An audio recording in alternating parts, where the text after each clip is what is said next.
Quarterbacks. Who are we starting this week in a fantasy championship round? Yeah, Bo Nix. Now, this is one of the games where weather could be a factor. So again, keep that in mind. So just remember that. I think on the live stream Sunday, we're going to get a lot of questions about weather.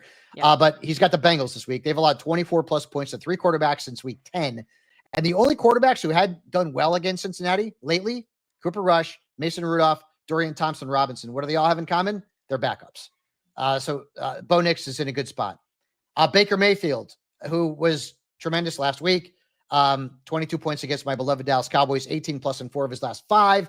He's got the Panthers this week since week 8. They've allowed 14 total touchdowns and the 5th most fantasy points per game to quarterback. So Baker Mayfield is a very good play, and the weather will not be a factor in Tampa Bay. Quarterbacks that would sit is the other AFC West quarterback on that list. I'm on the fence about Herbert this week. I know he had a really good game last week against Denver, put up a very good stat line.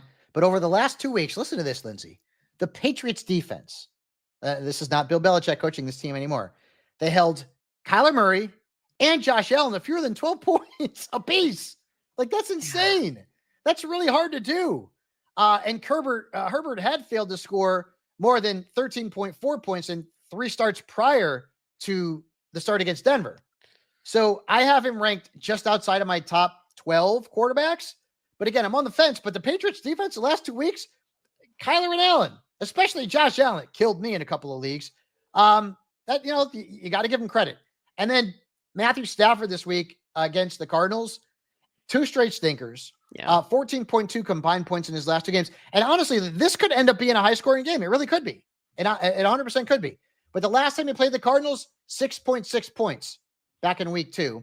And Arizona has allowed just 2 quarterbacks to beat them for more than 17.5 points since week 7. Now, I know one of those quarterbacks was Bryce Young last week. I get it, but I just can't trust Matthew Stafford.